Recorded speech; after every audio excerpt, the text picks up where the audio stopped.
So welcome back to the channel. So today is making a start on some swaps. As you may have seen in my last video, I sent a bit of a montage of what I've recently bought. So let's have a wander around, a little bit of a talk through what the plans are, and yeah, go from there. So let's get to it.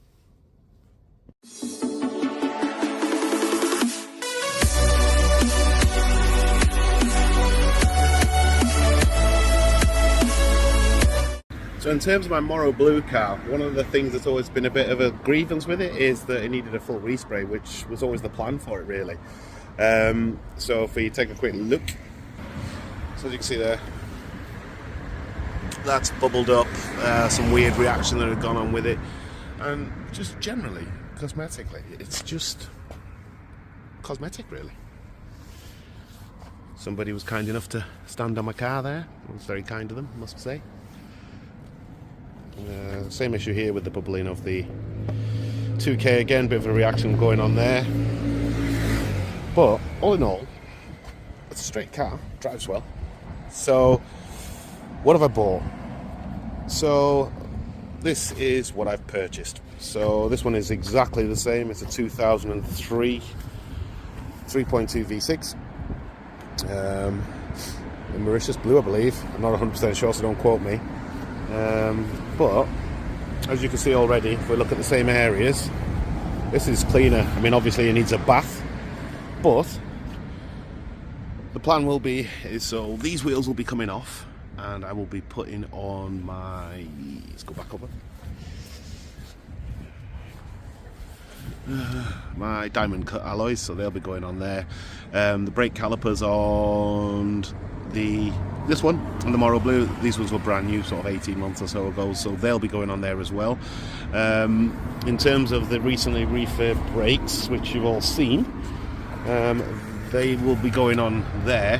However, I did notice that this one has vented discs, and these discs look a little bit better than mine, so I'll change the calipers over, because obviously I've refurbished the pistons and everything on the ones on the Morrow Blue car. So it just makes sense to put them on here and have a look and see what these ones look like, and then I don't know, perhaps maybe sell them to recoup some of the money that's come back. So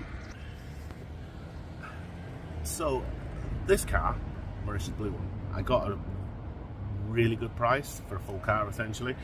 So why was it available? Because of this. So that hole is where the Mechatronic goes. Whoops. So essentially, the car was sold as not running. There is a Mechatronic unit that has been supplied with the car, but that was bought second hand. So the issue was that the car went to a VAG specialist July last year, and essentially, so they pulled it apart, sent off the original Mechatronic unit because the car was skipping gears.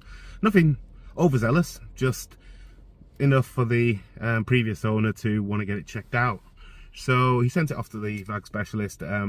They came back and said that the Mechatronic unit had failed on test, so he purchased a second-hand one, essentially, like most of us would, and then asked them to fit that one. And there's a little bit of to-ing and fro-ing as to warranties and whether it'll work, whether it needs coding. So he made a request for the car to be put back to the way it was when he dropped it off. The Mechatronic that originally came off the car disappeared. So it's been sat for the best part of 7 months, just collecting dirt. There's some nice grit salt mixture stuff on the back, but again, that will clean up and it'll just be a case of just getting it buffed, but the paint will come back up essentially. So if you look here, so there is the cover for the Mechatronic unit. So that's here in that hole. So that is for the power lead. I don't know what the actual word is for it, but the power lead that goes out of the DSG box and then connects to the car. So that's on its way. So thankfully I managed to find a brand new OEM part for that. It was quite difficult to find, especially if you don't know what the part number is, but it's a WHT something or other. But yeah, so managed to locate that. I bought a new gasket for the cover for the Mechatronic unit, so that's ready to go. The car at the moment won't start. Now, it's a good job it didn't, because the garage who had the car have disconnected all the coolant hoses at the bottom end of the radiator, which at the time I didn't see that. But again, it's not a big issue, but they've obviously drained the coolant, moved the hosing to give them better access to the Mechatronic cover and pull it out, because the Mechatronic is quite a, not a big thing, but it's got like a big piece of plastic on it, and I'll flash up a picture of that. So then you can see what that looks like. But after speaking to a DSG box specialist, so originally I think the garage and the previous owner thought, even I did, because the ECU, as we all know, the dashboard, the key, the immobilizer and everything on these TTs is all coded. So there was a question to be asked as to whether or not you need the original Mechatronic unit to copy the code to then flash that onto any new one. So because of that to and fro, and again, that also added to why the car was parked up for 7 months. So the specialist I've spoken to asked me to check the numbers on the mech unit that's been supplied with the car, that was in a box. The numbers match up. So in theory, put it all back together, put the 6 litres of DSG oil in the box, connect all the coolant hoses back up and put coolant in the car, essentially, and then, yeah, try and start it. So the reason why it won't start without the Mechatronic is because the car will only start if it's in park or in neutral. Now, because there's no Mechatronic and there's no signal being sent from the gearbox at the moment, the car, ECU, all the clever things don't recognise what gear it's currently in, so therefore it doesn't start. So I am told that the car was running when it was dropped off at the garage, which makes sense. And the only reason why now it's not running is because, again, as we've just covered, the Mechatronic unit is missing from the vehicle. So let's have a look underneath the bonnet. So as you can see, it's very clean under here. I think I might have made a schoolboy error. I've actually just sold that cover from my car. I forgot this one didn't have one. Never mind. But again, as you can see, it's very clean. That bottle looks either like it's really been well taken care of, or it's a new one. I know Dominic Parrott did a video on changing those and making, showing exactly how that gets done, and they're quite cheap, I believe, to get. But even though I've cleaned the car up a little bit, but again, as you can see, it's still got a load of dirt. But under here is in much better condition to look at than the Morrow Blue one, if I'm honest. It's had new coil packs last year that were fitted to it. So again, as you can see, nice shiny plastics, original airbox, and all in all, it's a very, very clean engine bay. So again, which of course makes sense, because it has quite a substantial history on the vehicle, in terms of service stamps, that sort of thing. So it seems to be being well taken care of. The other things to note as well is where you've seen previous videos where I took the rear spoiler off my Morrow Blue because of the rust bubbling here before. So that one, again, as you can see, it's very clean. Here is that pasty white stuff I was talking about that's all over certain areas, and if we look under here, twist that round, there isn't any rust whatsoever under there, which is great news. But of course, I'm still going to take this spoiler off and then just reseal it anyway, because it's something I've done before. I understand the value of having it done, so yeah, it's a bit of a fiddly job to do, but it's well worthwhile to get it resealed, just to future-proof it, basically, to make sure that it doesn't develop a leak under the spoiler to then start rotting the inside of the back of the boot lid. And there's some more of that white pasty stuff. As I said, I've washed the car, polished up a little bit just to see what it would look like. I'm not too sure what I'm doing with that sticker.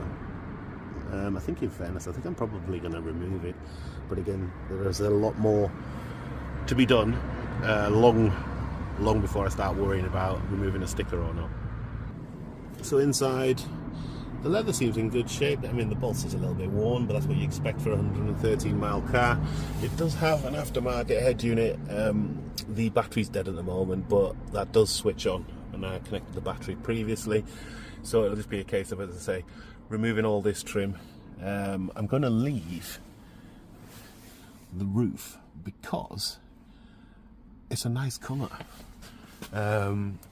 Because if we just look at the Morrow Blue, so these will be the door cards going in the Mauritius one. I need to get some paint, some leather paint for this, because again it's just started discolouring. I don't know why, to be honest, but again, that's cards. And these seats will really enhance the inside. I'll probably see if I can sell them, because I'm sure somebody out there is after grey liners, or even the carpet or whatever it may be as well. Now the problem is when I come to remove it, that's going to be a lot of fun, I'm more than sure. So I just thought I'd give you some commentary as to the background on my last video, because I did have audio issues with that, so apologies, it was just sort of music background, but I'm excited to keep this car alive. As I say, it basically means that I've avoided a sort of £3,000 to £5,000 cost for a full respray by buying a car that's essentially got better paint to start with, and just put all my tricky bits off my Morrow Blue one onto that, and then, as I say, recuperate some of the money with selling the parts that I don't need. So I hope you've enjoyed the update as to what my plans are and why the title was Project for 2024. I've got an event in the northwest on the 25th of February, so I'm hoping that I've got all the gearbox and everything back together and it runs and drives. Very worst case scenario, I'm going to have to take the gearbox off the Morrow Blue and transfer that onto this Mauritius one if, when I put it back together with the Mechatronic, it doesn't run right.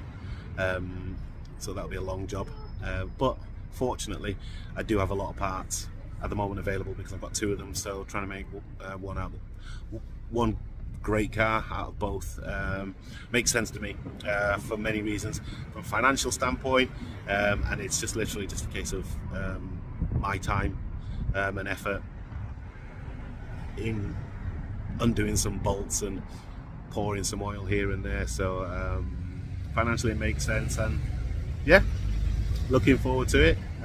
It probably won't be as easy as I think it's going to be, as with most of the stuff that I do. I think it's going to be easier than 4 weeks later, but there we are. But I will leave it there for now because I'm going to start undoing the interior. There's no point me doing a video on that because you've already seen me do that. That's on my previous video somewhere. I will put a link for it if you want to see the removal of the interior, but there isn't any value in refilming undoing bolts. So on the next video, hopefully I'll have an update for you in terms of putting back together the Mechatronic gearbox, putting the oil in and trying to get the car running. So for the time being, see you soon.